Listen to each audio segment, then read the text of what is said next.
yang mengenakan bagi semua orang. Katain, dipukul, dipermalukan, atau dikucilkan secara sosial, baik itu secara langsung maupun online. Bullying ini berdampak negatif loh guys. Ada kemungkinan bakalan jadi kenangan buruk di masa lalu bagi dia yang dibully. Udah dari zaman dulu nih sebenarnya kampanye-kampanye bullying ini tuh ada di mana-mana. Gak boleh ada perundungan, gak boleh ada bullying, tapi masih banyak aja orang-orang yang mengalami bullying di seluruh dunia.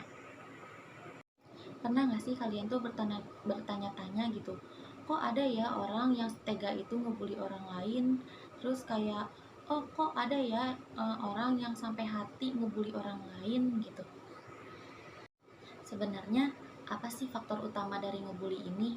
Sebenarnya nih guys, para peneliti pun masih berdebat soal faktor dan dampak dari bully ini, karena semua orang bisa saja jadi menjadi pelaku atau korban dari bully ini.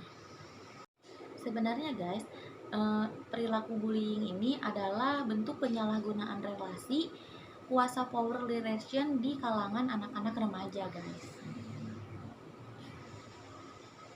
Nah, maksudnya apa sih relasi kuasa itu? Sederhananya nih guys, relasi kuasa itu adalah suatu hubungan di mana satu pihak ini mempunyai kuasa atau power terhadap pihak lain. Yang mana nih, yang pihak yang kuasa atau powernya lebih rendah ini mau melakukan keinginan si pemilik power tadi. Jadi mereka yang melakukan bullying ini biasanya tuh anak-anak atau remaja yang memiliki power di lingkungannya. Baik itu orang yang memiliki fisik yang besar, badan yang atletis, atau lebih populer, atau bisa juga lebih menarik secara fisik dan lebih disukai sama teman-temannya. Nah, power yang berbeda tuh bisa memunculkan perilaku bullying yang berbeda juga loh. Kayak misalnya nih, bisa jadi yang buat power yang badannya gede nih, perilakunya bakal ke perilaku yang agresif gitu, kayak mukul orang atau ngancem orang gitu. Tapi semua orang yang memiliki power itu bukan pembuli loh guys. Mungkin ada yang menggunakan power mereka tuh untuk menyebarkan kebaikan guys, kayak membantu atau menolong orang yang dibully misalnya. Jadi meskipun power ini ngasih kecenderungan orang untuk melakukan bullying, tetap ada faktor lain guys yang nentuin apakah perilaku bullying ini bakalan berkembang atau enggak. Kalau ada orang yang menyalahgunakan powernya untuk melakukan bullying dan dari sana dia mendapatkan keuntungan, maka nanti bakal berkembang perilaku bullyingnya guys, karena ya dia merasa dia mendapat keuntungan gitu. Dari keuntungan ini bisa macam-macam guys, kayak bisa jadi dia mendapatkan pengakuan dari orang lain, dianggap hebat gitu, atau dari dia ngedapetin sesuatu dari ngebully itu.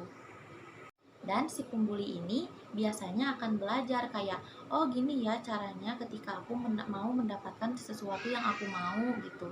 Nah dari situ tuh kayak cenderung perilakunya tuh bakalan terus-menerus, dia bakalan terus-menerus melakukan bully ini. Guys, kalau si pelaku ini tidak dapat konsekuensi dari perilaku bulinya, udah perilaku bullyingnya tuh bakalan terus-menerus berkembang dalam dirinya, karena dia merasa dia kedatangan reward gitu dan tidak ada punishment di baliknya. Selain itu guys, bullying ini juga bisa terbentuk dari mengamati perilaku bullying orang lain, kayak kita tuh belajar gitu. Nah ini nih kalau di psikologi istilah lainnya tuh namanya social learning. Jadi kayak kalau misalnya ada orang yang ngelihat temennya dibully nih, terus dapat berbagai keuntungan dan gak ada yang ngehukum, terus dia berpikir, oh kalau aku ngebully juga aku bakalan ngedapetin kayak gitu. Beda kalau misalnya tukang bulinya ini dimarahin sama gurunya dan dapat konsekuensi yang negatif atau dijauhin sama orang-orang gitu kan, ya kita bakalan belajar lagi kayak, oh kalau aku kayak gitu aku bakalan dimarahin, aku bakalan dijauhin sama teman-teman, ya udah aku nggak akan ikutan nggak akan ikutan membuli orang gitu. Nah, kurang lebih kayak gitu ya guys. Jadi bullying ini ketika seseorang mendapatkan ketika power yang dimiliki seseorang ini disalahgunakan gitu. So, jadi stop bullying demi keamanan, kenyamanan, dan kesejahteraan kita semua.